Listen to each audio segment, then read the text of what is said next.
Let me ask you a question. What do you think is the most effective way of winning a tank RB match? Is it capping all zones? Is it playing smart and picking off tanks at the flanks? Is it focusing on enemy heavy tanks so that you can advance the front line? What if I told you the most effective way to win a tank RB match is to not play tanks at all? The allied close air support spam is an issue that isn't new. However, a certain exploit has a rise which more and more people are abusing at this moment. People are taking low tier tanks or AA to rush caps, J out and spawn into aircraft within the first few minutes of a game. These aircraft come equipped with rockets that can easily kill multiple enemy tanks without having to return to base. And this can be a huge problem. Let me show you an example of this in action. Here we are on Advance to the Rhine. I'm playing the D14E2. This is a British low tier AA vehicle, wheeled, which is pretty damn fast on pavements like this. All I'm doing is simply taking this vehicle to rush one of the capture zones before the enemy even has a chance to get into the capture zone, and as soon as I cap it, I destroy myself. The simple act of capping has given me enough spawn points to spawn into my attacker, the Firefly.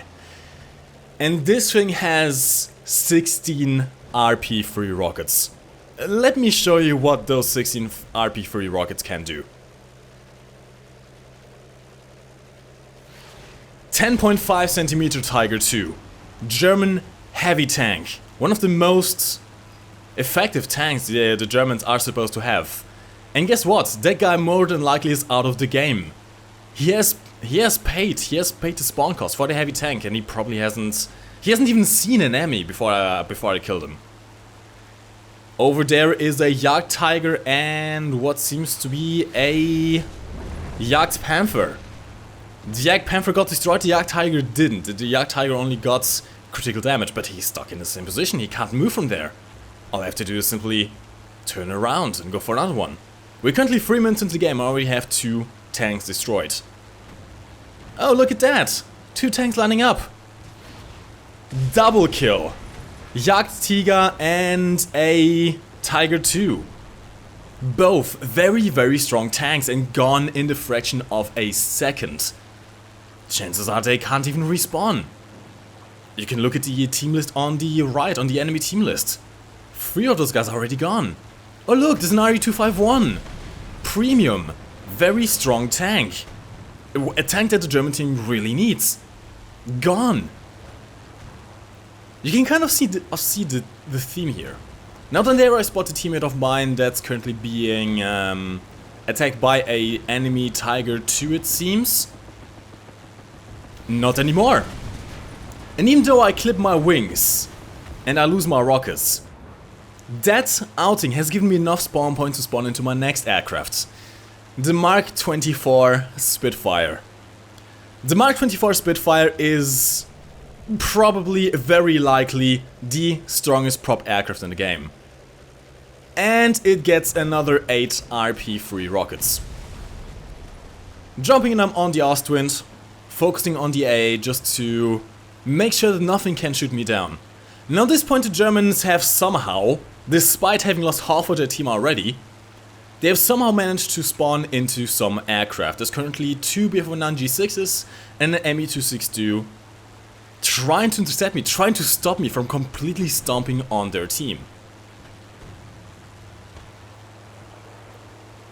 Drop another set of rockets into the smoke screen, another tank is down, and now I spot the enemies behind me. 262 tries to go for me, I can easily evade him, same for me to Bf-109. This Spitfire is just... Jesus Christ! I did a video on the Spitfire Mark 24 before, but here it really shows how borderline overpowered this is. Keep in mind, I still have half of my rocket load on me. I am still burdened down by the rockets, but I have absolutely no problem evading all of those guys. A friendly Wyvern has spawned. Without any anti-aircraft capabilities of the enemy team, he has simply gone and shot down one of the Bf-109s, leaving only one Bf-109 and an Me-262 to deal with us. One of the Bf-109s is running away, as he well should. given that he is facing off against a Mark 24 Spitfire. The other 262 tries to go for me, I can easily evade him. The jet might be fast, but he isn't maneuverable enough to keep up with me. The other B49 is now coming in behind me. If I wasn't an attacker, I would have been dead a long time ago, for example if I was still in the Firefly. But since I am in the Griffin Spitfire, I can simply evade him, I can simply roll around, I can chase him down, and I am going to shoot this guy down. Look at the enemy team list. The enemy team only has 3 players left at the moment. 2 of them are in the air, completely incapable of doing anything. The M262 did take some bombs, but it only gets 1 bomb drop. It can only kill 1 tank before having to RTB. My Spitfire, I still have 4 rockets left. I killed one of the enemy B-109s. I can easily evade the 262. The 262 can't do anything. Now at this point the Jagdpanther that's still alive on the enemy team is trying to desperately cap one of the points to slow down the ticket bleed. Look at our points. But hey, I saw you. It's just not fair. This really just is absolutely not fair. Now the B-109 that got shot down has spawned in Tiger 2P. He somehow has managed to get enough spawn points to spawn into another heavy tank. I tried to chase down this ME262, but the ME262 of course is much faster than I am, so there's not much of a point. The guy that I shot down in the capture point has spawned into a Coelian to try to give some air cover, but it's hopeless. The enemy team has absolutely no chance of winning this game at the moment. They've lost too many players, our team is completely ruffle stomping them on the ground now. All thanks to my air support, 9 kills in aircraft. I didn't fire a single shot in my tanks in this entire game. And yet, I have almost single-handedly completely stomped the enemy team. Quillian is occupied, simply taken down, leaving only Tiger 2P on the ground. He alone has no chance of ever winning against our team. And it's pretty much over. 10 kills in 9 minutes. And look at the result screen. 10 kills, 1 air kill, 1 assist, 6 critical hits, 120,000 silver lines.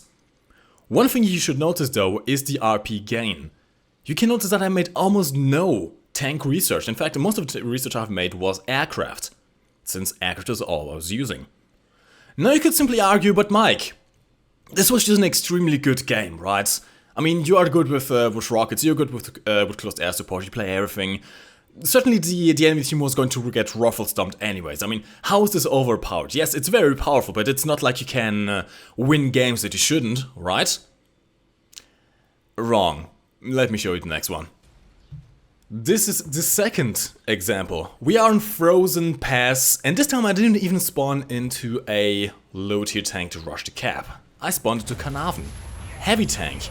Heavy spawn point cost. Now I just about managed to capture the zone before the Tiger 2 made it into it. Tiger 2 is giving me some trouble, but I do have the advantage of having APDS, which completely essentially negates his armor. I will eventually kill this Tiger 2, or at least get an assist, I believe. There we go, I got an assist on the Tiger 2. Now this is all. I got 1 kill before, and I got 1 capture, and I'm about to be killed. However, even though I have spawned into a heavy tank, and I haven't really done much other than getting 1 capture and getting 1 kill, and even though I got destroyed, it still gave me enough spawn points to spawn into something quite nice. Now at this situation, at this point, we are losing. The FE405 over there is the only tank left on the flank towards the C flag. Meanwhile, the enemy team has made a massive flanking advance here. Just 4, 5, 6 tanks over on this flank. Some of them you can't even see yet. And guess what happens when you have 6 tanks on a flank? Usually, this would be our downfall. This would be our loss right here. They can simply roll all the way around. They can envelop the B flag, get to capture on that, having a double cap, and then simply spawn camp us. Look at that, heavy tanks, panthers, everything. These guys can very easily end the game right here.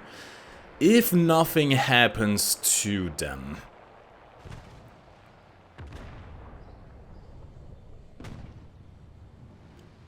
The FV405 is desperately trying to defend himself, but doesn't even manage to kill the Panther F with its 183mm hash shell.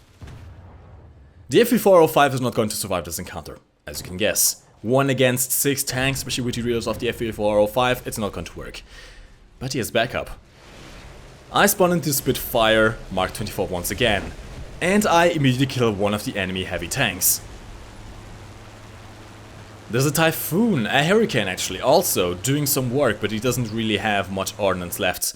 There's a Stura Emil on the flank. As you can see, the enemy is already being reduced. Out of 6 tanks, there's only 5 left. We had 1 tank on the flank that was destroyed by the Stura Emil, so technically there's still 6 tank on this left flank, but I take out another tank. Suddenly there's only 4 tanks left, 3 tanks left on the immediate front. One of our teammates has spawned over there. He alone against 3 tanks won't really have much of a chance. That Panther A over there is kind of going to be stuck in his own world. He isn't really going to move much. I think I dropped a rocket on him early and critically damaged him, and chances are he might not have a repair kit, so he's stuck in that position. But the rest of the team is advancing. 2 Tiger H's, 1 Tiger P, and a Tiger 2H is down. All of a sudden there's only 2 guys here. You can kind of see what I'm trying to say here. There were 6 tanks on this flank. Even if I had spawned into a tank on this flank, I wouldn't have been able to do anything. But being in an aircraft, I was able to take down most of them and only leave 2 alive. Now I had to RTB at this point, expanding all of my rockets, given that the Spitfire only carries 8 of them. And I say only with a very sarcastic tone. There's a Focke 190A trying to intercept me. This is pretty much all the Germans have in the air at the moment. But come on, a Focke 190A has absolutely no chance against a Mark 24 Spitfire. Not only that, the Germans also have a massive problem with their fighters not being able to really carry out bombs, or even aircraft in general. They don't have the same ground attack capabilities that the British have, especially the British. I mean, the British have massive amounts of aircraft with RP-3 rockets. Look, there's another Tiger 1 gun. Easy. The British have 2 special offenders here, being the Firefly, the second Firefly, and the Spitfire Mark 24, which can carry RP-3 rockets. And especially the Mark 24, even though it carries RP-3 rockets, can still easily clear the sky of any enemy aircraft. Oh, look, there's a Queen who is not aware of us. Bye. How many kills have we? We already have 6 kills. 1 aircraft kill, 6 kills, 1 assist, 1 capture, and we are still somehow losing. That's the thing. Our team in this match was extraordinarily bad. We are still losing at this point. Even though we cleared the flank on sea, even though we've been supporting our team this entire time, we are still losing somehow. So no, we could not have simply won this game if it wasn't for Cass. There's the Jagdpanther over there. First shot didn't quite hit him directly, however it blows off his tracks due to the splash damage, which leaves him immobilized, which leaves him an easy kill for the second pass around. The enemy team is still fighting strong, that's the thing, but at this point, with me having destroyed most of their heavy tanks, they are only down to medium tanks, light tanks, and mostly AA vehicles. And this is going to be very important coming later on. So after 7 kills I died in the Spitfire. No problem, I still have the Firefly. Now they do have enemy air support now, but it's only B49F2. That's a very low rank fighter for this battle rating. Even though I'm in a fully loaded Firefly, using the landing flaps I can still evade this guy. He's going to come back later to bite me in the ass. But not before I can kill some more of his teammates. Look at the map. Still a very strong enemy presence, but it's mostly SPAA nows. The Panther A has finally started moving. He still somehow survived without my teammates noticing him, but he won't survive an RP-3 rocket to the rear. There's an SPAA over there who doesn't even seem to be interested in shooting at me. There's the Jagdpanther in the near sea, which is going to be destroyed by my teammates. The 49 finally catches up to me and is going to destroy me, but it is too late. At this point, our team has finally started going around, and all of this has given me the ability to spawn into a tortoise. Now remember how I said it was very important that the enemy team only had pretty much SPA left at this point? Yeah. Despite losing for most of the game, despite our team not really being all that great, despite the great coordination efforts of the enemy team and putting a full flank on the C flag, simply because I was able to spawn into aircraft, the game got turned around and we won that. I spent the last 10 minutes in the Tortoise just slowly rolling towards the cap and destroying any SPA that was in front of me. It's simply not fair. Now there are currently 3 nations who can abuse this. The worst at this are the Russians. The Russians don't really have any great ground attackers. The IL-2s can carry at most 4 rockets, which is enough for 2 kills, but not much more. However, the Russians do have the BT-5, which is very good at crushing caps very quickly, and they have the Su-6. The Su-6 is probably the main use in this case scenario. I think the Su-6 carries something like 10 rockets, and it can also use the 2 37mm guns to set engine fires and immobilize the enemy. Then you also have the Americans with the HWR rockets and bombs. HWR rockets of course being more useful, giving you multiple chances to destroy enemies. You have the M280, which is very good at rushing caps. And then the biggest offenders by far are the British. You have a T-17, which is pretty much a guaranteed first cap if you are on flat terrain. You have the Tetrarch as a backup in case you spawn into El Alamein, for example, since the wheeled tank is not quite as great on soft terrain, so the Tetrarch can be used on muddy terrain, sand, stuff like that. Rushing a cap gives you the ability to spawn into attacker. Firefly, second Firefly with 16 RP3 rockets, and since you are the first one in the air, you can pretty much guarantee that the enemy won't have either aircraft or SPA to harass you, which gives you all the time in the world to just work over the enemy heavy tanks. And all you need to do is get 1 or 2 kills with a Firefly. Even if out of all those 16 rockets you only get 1 or 2 kills, it still gives you enough spawn points to spawn into the Spitfire Mark 24, with another 8 rockets and the ability to completely clear the enemy sky. And after all of that, you have like 2,000, 3,000 spawn points and you can simply spawn into the rest of your roster. You can spawn into your heavy tank when the enemy only has SPA left, you can spawn into your Tortoise when the enemy only has SPA left. You can kind of see the problem, this is completely abusable. And I'm really not just talking out of my ass here, because I've been trying this for a long time. I have recorded 21 matches of myself doing this. And out of the 21 matches, I won 16. That's a 76% win rate. Let me repeat that. 76%. Your team has to be extraordinarily stupid for this not to work. And keep in mind, this was only myself doing it for the most part. If you have 2 guys rushing the cap, that's 2 Fireflies, that's double the killing power. If you have 3 guys rushing the caps, that's 3 Fireflies, that's triple the killing power. Honestly, 3 or 4 guys doing this at the same time can probably end games in 5 minutes by simply destroying all of the enemy heavy tanks.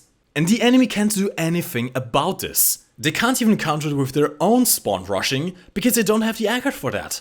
The Germans have some aircraft that can carry rockets. But those rockets can only be used one time, meaning that between each rocket launch, they have to RTB, which massively hinders their effectiveness in that role. They have some bombs, sure, but bombs are also mostly just a 1 or 2 time drop, not that effective.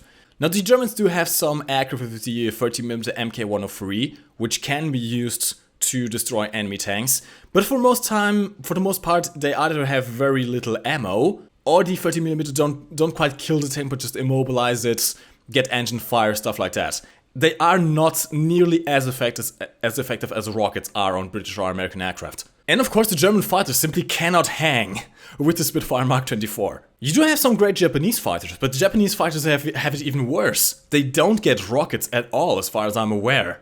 And their bombs are very lackluster as well. They simply don't have ground attack capabilities with their aircraft. So you can see this completely shifts the power towards the Allied side. The Russians can do this, the Americans can do this, the British can do this very well, but the Germans and the Japanese simply can't. Now, thankfully, the fix for this is actually quite easy. All that really needs to be done is remove the ability for people to simply rush a spawn zone into a low-tier tank and within the first few minutes spawn into an aircraft.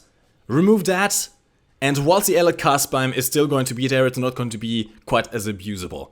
Maybe increase the spawn point requirements for aircraft with ordnance, especially attackers. I mean, heck, the Firefly costs like 420 spawn points, which is almost as much as a heavy tank. It's quite ridiculous. Maybe we should even limit or completely negate the ability for aircraft to take rockets like these. Remove the RP3s, remove the HVARs, and only allow them to carry bombs. Bombs are much harder to use, they are much more limiting, they are much more restricting. And it would make an even playing field, since both the Americans, both the Germans, pretty much every nation has bombs. Not every nation has good rockets. Now I am fully aware that this video is going to cause this issue to be worse. I am fully aware of that. I can guarantee you that people that are going to watch this video are going to try it for themselves. They are now going to rush to capture zones, and they are going to completely destroy the Axis teams. However, this issue has to be exposed, and I hope you can understand that. In fact, I have already written about this issue to Gaijin directly. I've already gotten in contact with the head community manager, and he has already forwarded to the technical team. So there might be a fix for this coming. When? I do not know, but Gaijin are aware of this issue. But it is also my duty really to make you aware of this issue. Now I am going to be asking you guys to have a friendly discussion in the, well, not friendly, but at least a level-headed discussion in the comment section down below. I want to see your take on this issue, what you think about it. Have you been the victim? Have you been the perpetrator of this abuse? And how do you yourself think that this can be fixed other than what I proposed? Anyways lads, this is going to be it for today. Hopefully you have enjoyed this video, and as always, my name is MikeGoesBoom, and thank you for watching. You can lift your head up to the sky, take a deeper breath and give it time. You can walk the path among the lines with your shattered frame of mind. Or instead you could always stay. We can wait right here and play until somehow you can find